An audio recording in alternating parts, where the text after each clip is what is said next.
we live in pretty polarized times, especially in the United States, here too, in much of the Western world, much of the world. As you're looking at sort of negative forces at play, do you think we're reaching a point, I think a lot of us are hopeful that we're reaching that tipping point, that we're not so divided? Like, how are you looking at the world right now? How am I looking at the world right now? I don't really believe the divided stuff. So, one of the arguments of this book is that we need to be aware of, like I said, how asymmetrical epidemics are. They're driven by tiny groups of people.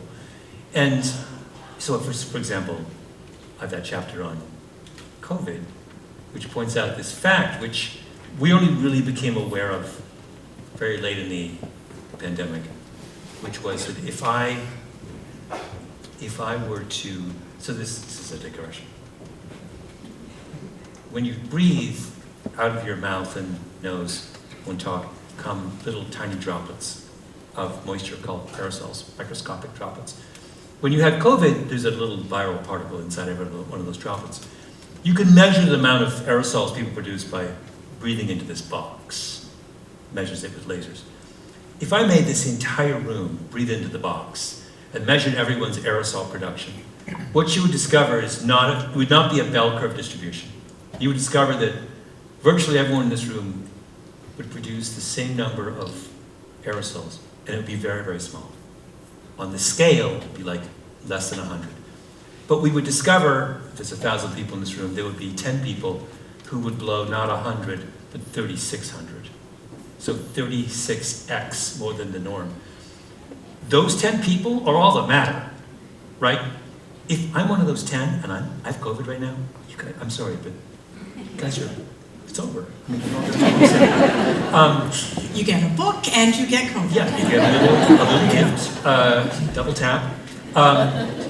And so understanding that, so if we're trying to prevent COVID, all we should care about are the 10, right? The rest of you don't matter. So the narrative we had going into COVID was, in that sense, incorrect.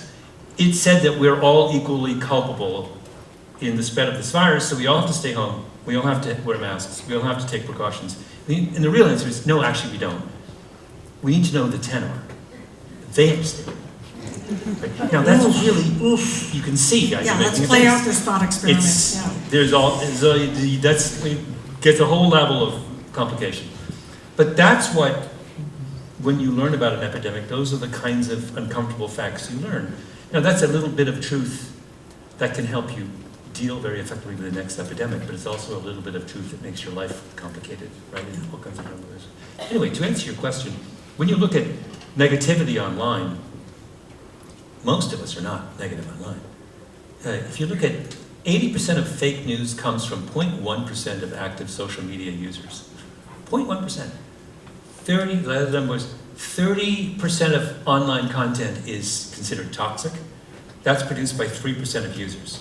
This is it's exactly the same distribution. It's a tiny fraction of people at the extreme who are they just have a megaphone.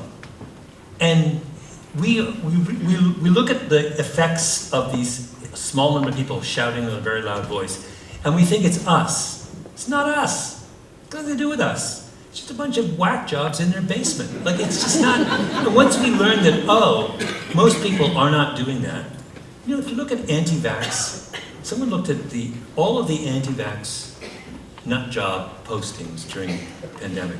75% of all social media on railing against the COVID vaccine came from 3 sources. One of which was RFK Jr.'s nonsense, I once listened to a podcast with a bunch of virologists who, he wrote this book, it's like 1,000 pages. They actually read the book, which no one did, before I could tell. And all they did was, they couldn't decide whether to be upset or just start laughing at the absurdity. At one point he said that the vaccines caused the 1918 flu epidemic. Of course, there were no vaccines in 1918. Stuff like that. It's a moron. My point is, once you understand that that's what we're looking at this radically asymmetrical phenomenon, and the greatest mistake is to think that that kind of distribution stands for all of us. And it doesn't. So The optimistic take is, at some point we'll wake up to the fact that the ocean is being polluted by a small number of people, and if we just ignored them, we would go back to normal.